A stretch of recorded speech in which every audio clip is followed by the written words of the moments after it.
இந்த வீடியோல சின்ன சின்ன விஷயங்கள உங்கள்கிட்ட ஷேர் பண்றதோட, சூப்பரான லஞ்ச் ரெசிபியும் உங்ககிட்ட ஷேர் பண்ணியிருக்கிறேன். கண்டிப்பா இந்த வீடியோ உங்களுக்கு யூஸ்ஃபுல்லா இருக்கும்னு நம்புறேன். இந்த வீடியோ பார்த்துட்டு இருக்கவங்களுக்கும், இதுவரை என்னோட வீடியோ பார்த்து சப்போர்ட் பண்ணவங்களுக்கும் ரொம்ப ரொம்ப நன்றி. இந்த அதன்சிவ் வால் ஸ்டிக்கர் வாங்கி ஒரு 1 வீக் ஆகுது. இன்னும் நான் யூஸ் பண்ணவே இல்ல. ஸோ இன்னைக்கு மார்னிங் எழுந்து டிஃபன் வேலையெல்லாம் முடிச்சதுக்கப்புறம், இத வந்து நான் ஸ்டிக் பண்ணி வச்சுட்டேன். ஒரு ஈவினிங் போல திருப்பி நான் நெனச்சத வந்து இதில ஹோல்ட் பண்ணிக்கலான்ட்டு. சூப்பரா இருந்துச்சு பார்க்கவும். அதே மாதிரி கரெக்ட்டா எந்த இடத்துல வந்து பேஸ்ட் பண்ணணும்னு நெனச்சோமோ, அதே இடத்துல வந்து பேஸ்ட் பண்ணிட்டேன். கிச்சன்ல நெறைய திங்ஸ் இப்போ வந்து ஹேங் பண்ற மாதிரி வந்து வச்சுட்டோம்னா, கைக்கு வசமாவும் இருக்கும். ரொம்ப வந்து கலஞ்சு போகாமலும் இருக்குங்கிறதுக்காக, நான் ஆல்ரெடி வந்து தனியாவே வந்து வால் ஸ்டிக்கர்லாம் வாங்கி ஒட்டியிருந்தேன். பக்கத்திலேயே இருக்கிற ஹேங் பண்றத பார்த்தாலே உங்களுக்கு தெரியும். இந்த மாதிரி நம்ம வால் ஸ்டிக்கர் ஹூக்ஸ் எல்லாம் ஒட்டுறப்ப, ஒட்டுன உடனே வந்து நம்ம எதையும் ஹேங் பண்ண வேணாம். அத ஒட்டுனா ஒரு 2, 3 ஹார்ஸாவது அத விட்டுறணும். நல்லா வந்து அது ஸ்டிக் ஆனதுக்கப்புறம், லேட்டாவே நம்ம வந்து அத ஹேங் பண்ணிக்கலாம். முன்னெல்லாம் வாங்குற கிச்சனோட மளிகை பொருள்லாம் வந்து வேகமா வண்டு பிடிக்காது. ஆனா, இப்பல்லாம் வந்து வேகமா வண்டு, பூச்சி எல்லாம் பிடிக்கிறது வந்து ஜாஸ்தி ஆயிருச்சு. அதனாலேயே பார்த்து, பார்த்து அதிகமா நான் வந்து ஃப்ரிட்ஜில தான் வந்து ஸ்டோர் பண்ணிட்டு இருந்தேன். இப்போ வந்து அத கொஞ்சம் கொஞ்சமா குறைச்சுக்கலாங்கிற மாதிரி, வெளியில பொருள வைக்கிறப்ப, அத ஃபர்ஸ்ட்டு வந்து கொஞ்ச நேரம் வெயில்ல எடுத்து வச்சிரலாங்கிற மாதிரி வந்து பிளான் பண்ணியிருக்கிறேன். ஆல்ரெடி இந்த மாரி நான் ட்ரை பண்ணியிருக்கிறேன். ஆனா, நெறைய பொருள வந்து அந்த மாரி யூஸ் பண்ணதில்ல. ஸோ, இப்பல்லாம் அவல் கூட வந்து சிவப்பு அவல் தான் வாங்கி வந்து ஸ்டோர் பண்றப்ப பயமா இருக்குது. கண்டிப்பா வந்து வேகமா வண்டு, பூச்சி எல்லாம் விழுந்துருது. ஸோ, அதனாலேயே வந்து எல்லாத்தையும் ஃப்ரிட்ஜில வந்து டம்ப் பண்ணி வைக்கிற மாரி இருக்குது. ஃப்ரிட்ஜில வந்து விட வந்து குழம்பு, சட்னி எல்லாம் வைக்கிறத வந்து குறைச்சாச்சு. குறைச்சாச்சுன்னு இல்ல, இப்ப வைக்கிறதே இல்ல. ஸோ, அதே மாதிரி கொஞ்சம் கொஞ்சமா இந்த மாரி கிராசரி ஐட்டங்கள வந்து மொத்தமா வந்து ஸ்டோர் பண்ணி வைக்கிறதையும் குறைச்சுக்கலாம் அப்படிங்கிற மாதிரி, ஃப்ரிட்ஜோட யூசேஜ நம்மளால முடிஞ்ச அளவுக்கு நம்ம வந்து குறைக்கணும் அப்படிங்கிற பிளான்ல தான் கொஞ்சம் கொஞ்சமா நான் பண்ணிட்டுருக்கேன். அதுக்காக ஃப்ரிட்ஜே இல்லாம இருக்க முடியாதுலாம் இல்ல. இப்ப இருக்க காலத்துல வந்து அத யூஸ் பண்ணி நம்ம வந்து பழகிட்டோம். சில பல காரணங்களுக்காக அத நம்ம யூஸ் பண்ணி தான் ஆக வேண்டியது இருக்குது. ஆனா, நம்மளால முடிஞ்ச அளவுக்கு அத வந்து ரெட்யூஸ் பண்ணலாம். ஸோ, கிராசரிஸ்லாம் கண்டிப்பா வந்து நம்மளுக்கு தேவையான அளவு வாங்குனா போதும். எக்ஸஸா வந்து இப்ப அமௌண்ட் இருக்கிறப்ப கொஞ்சம் சேர்த்து வாங்கிக்கலாம் அப்படியெல்லாம் செய்ய வேணாம். கண்டிப்பா அதில வந்து வண்டு ஒண்ணு எக்ஸ்பயர் ஆயிருது. அப்படி இல்லன்னா வண்டு பூச்சி விழுந்துருது. அப்ப வந்து அத ஃப்ரிட்ஜில வந்து நம்ம பாதுகாப்பா வைக்க வேண்டியதா இருக்குது. அதனால அளவா நம்ம வாங்கிட்டோம்னா, அத அதிகமா ஸ்டோர் பண்ணி வைக்கிற மாதிரி இருக்காது. சீக்கிரமா வந்து எக்ஸ்பயரி டேட் அந்த கவலையெல்லாம் நம்மளுக்கு இருக்கவே இருக்காது. ஸோ, அது மாரி நான் பிரியாணி பாஸ்மதி அரிசிய கூட இப்ப வந்து வாங்கி வெயில்ல கொஞ்ச நேரம் எடுத்து வச்சுட்டு தான் எடுத்து ஸ்டோர் பண்ணி வைக்கிறேன். ஸோ, இதனால நம்ம வெளியிலேயே வச்சாலே போதும். அது வந்து வண்டு பிடிக்காது. அதுக்காக அது வண்டு பிடிக்காம இருக்குங்கிறதுக்காக நம்ம மாசக்கணக்குலலாம் ஸ்டோர் பண்ணி வெளியில வச்சுருவோம் அப்படிங்கிற தாட்லாம் வேணாம். குறிப்பிட்ட பீரியட்ல எந்த பொருளா இருந்தாலும் அத காலி பண்ணிறணும். லஞ்சுக்கு இன்னைக்கு கொஞ்சம் டிஃப்ரெண்ட்டா வைக்கலாம் அப்படிங்கிற மாதிரி ஒரு 4 டேஸ், 5 டேஸ் லீவ் வந்தாலே நம்ம வந்து அதிகமா வந்து குக்கிங்ல லீவு அப்படின்னு சொல்லி எரிச்சல் படுவோம். ஆனா வந்து குக்கிங்ல அதிகமா கான்சன்ட்ரேட் பண்ணி நெறைய விஷயங்கள வந்து செய்வோம். அந்த மாதிரி நெறைய விஷயங்கள வந்து எனக்கு ட்ரை பண்றதும் எனக்கு ரொம்ப பிடிக்கும். ஸோ, இன்னைக்கு நான் பண்ண விஷயம் என்ன அப்படின்னா, லஞ்ச்ல நானும் பன்னீர் பட்டர் புலாவும் தான் கொஞ்சம் டிஃப்ரெண்ட்டா இருக்கட்டுமேங்கிற மாதிரி ட்ரை பண்ணேன். நானுக்கு வந்து ஆக்சுவலா வந்து கோதுமை மாவு தான் நான் வச்சு ரெடி பண்ணலான்னு நெனச்சேன். ஆனா வீட்ல இருக்கிறவங்க, "என்னைக்காவது நம்ம ஒரு நாள் ரெஸ்டாரண்ட் போனா வாங்கி சாப்பிடுறோம்ல, அந்த மாரி இருக்கட்டுமே. ஸோ கோதுமை மாவு வேணாம், மைதா மாவுலயே பண்ணிக்கலாம்" அப்படின்னாங்க. ஸோ ஓகே அப்படிங்கிற மாதிரி மைதா மாவுல தான் பண்ணேன். ஆனா பேக்கிங் சோடா, பேக்கிங் பவுடர் எதுவுமே நான் யூஸ் பண்ணல. மைதா மாவோட உப்பும் 1 1/2 ஸ்பூன் வெள்ள சர்க்கரையும் சேர்த்து கலந்து விட்டுட்டு, அதோட ஒரு கரண்டி அளவு தயிரையும் ஊத்தி கலந்து விட்டுட்டு, வார்ம் வாட்டரா ஒரு 1/4 கப் எடுத்துக்கிட்டேன். 1/4 டம்ளர் அளவு எடுத்து, அத வந்து ஊத்தி, அதையும் சேர்த்து அப்படியே மிக்ஸ் பண்ணிட்டேன். நல்லா பெசஞ்சிட்டு இருக்கப்பயே தேவையான அளவு வார்ம் வாட்டரையும் சேர்த்து பெசஞ்சு, நல்லா மாவ இலக்கமா பெசஞ்சு எடுத்துட்டேன். கடைசியா வந்து நல்லா பெசஞ்சு எடுத்ததுக்கப்புறம், கொஞ்சமா வந்து ஆயில் அப்ளை பண்ணி, ஃபுல்லா வந்து ஸ்ப்ரெட் பண்ணி, ஒரு பவுல்ல வச்சு மூடி வச்சுட்டேன். நம்ம மத்த இதெல்லாம் ரெடி பண்ணுறதுக்குள்ள ஒரு 2 ஹார்ஸ் அது நல்லா மாவு ஊறிக்கும்.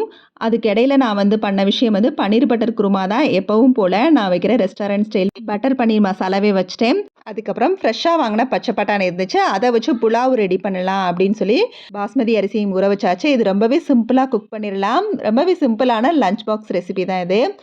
ஸோ அரைக்கிறதுக்குமே ரொம்பவே பொருள்லாம் தேவையில்ல. வெள்ளைப்பூடு, இஞ்சி, பச்சை மிளகா, கொஞ்சமா வெங்காயமும், கொஞ்சம் மல்லி இலை, புதினா இலையும் சேர்த்து நல்லா அரைச்சிடலாம்.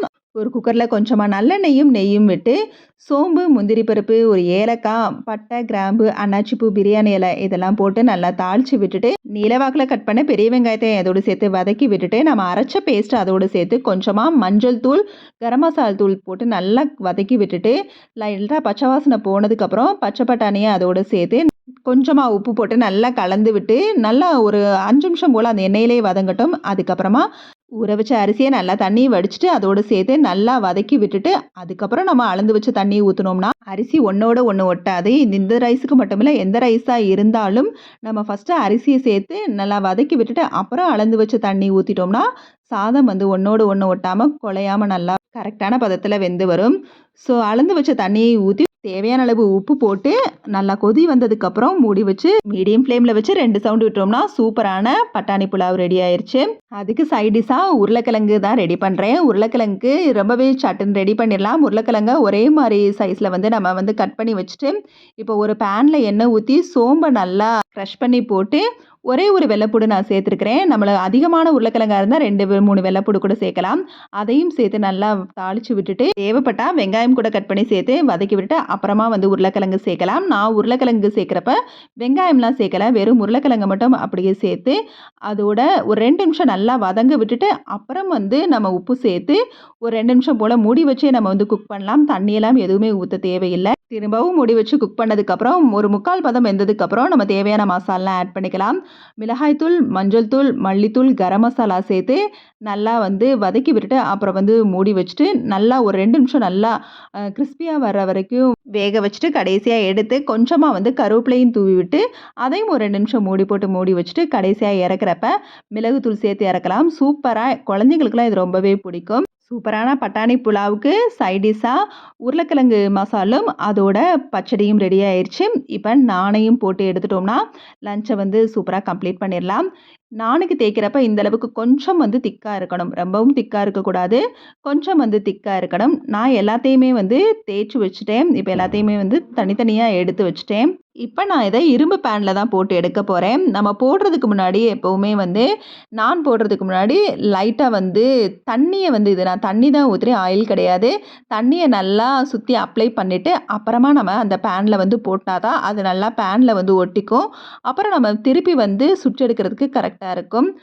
ஸோ இதை வந்து பார்த்திங்கனாலே தெரியும். மீடியம் ஃப்ளேமில் வச்சு நல்லா பேனை சுற்றி சுற்றி எடுத்துட்டோம்னா எல்லா இடத்துலையும் ஈவனாக வேகும். வெந்ததுக்கப்புறம் லைட்டாக வந்து சாய்ச்சி விட்டோம்னா அது சாய்ச்சி விட்டதுக்கப்புறம் ஹை ஃப்ளேமில் வச்சிடணும். அப்போ தான் நல்லா வந்து சுற்றி சுற்றி வைக்கிறப்ப எல்லா இடத்துலையும் தீ வந்து சுட்டு நல்லா வந்து நான் வெந்து வரும். சூப்பராக நெருப்பு வந்து எல்லா இடத்துலையும் பட்டு ப்ரௌனிஷாக மாறி வருது. இதுக்கப்புறம் கடைசியாக இது மேலே வந்து நல்லா பட்டரை வந்து அப்ளை பண்ணிடலாம். பட்டரை ஃபுல்லாக அப்ளை பண்ணிவிட்டு அப்படியே நம்ம வந்து சாப்பிட வேண்டியதுதான். சூப்பரான நானுக்கு பட்டர் பன்னீர் மசாலா தான் சூப்பரான சைட் டிஷ் இன்னைக்கு. இதே மெத்தடில் கோதுமை மாவுலையும் நம்ம ட்ரை பண்ணலாம். கோதுமை மாவுலையும் ஒரு தடவை நான் ட்ரை பண்ணியிருக்கேன். சூப்பராக தான் இருந்துச்சு. சூப்பரான இன்னைக்கு லஞ்ச் ரெசிபி. இந்த மாதிரி டிஃப்ரெண்ட்டாக ஏதாவது பண்ணாலே ஏதோ பெருசாக சாதித்த மாதிரி நம்மளுக்குள்ள ஒரு ஃபீலிங் வரும். அந்த மாதிரி ஃபீலிங் தான் எனக்கு இன்னைக்கு. லஞ்ச் முடிச்சு கிச்சன் க்ளீனிங்லாம் முடிச்சதுக்கப்புறம் இன்னொரு சின்ன க்ளீனிங் ஒர்க் தான் இருக்குது. என்ன அப்படின்னா நம்மளோட ஷூ எல்லாம் நம்ம வந்து சம்டைம்ஸ் வந்து க்ளீன் பண்ணுறதுக்கு மறந்துட்டோம். நம்ம அதை துவைச்சி போட்டோம்னா அது காயறதுக்கு 2 நாள் ஆகும். ஏன்னா இப்போ வெயில் வேற இல்லை. ஸோ இந்த மாதிரி சமயத்தில் நம்ம துவைக்க மறந்தாச்சு, ஆனாலும் வந்து ஷூ வந்து க்ளீன் பண்ணி ஆகணும் அப்படிங்கிற சமயத்தில் இந்த மாதிரி ஒரு சிம்பிள் க்ளீனிங் கூட பண்ணலாம்.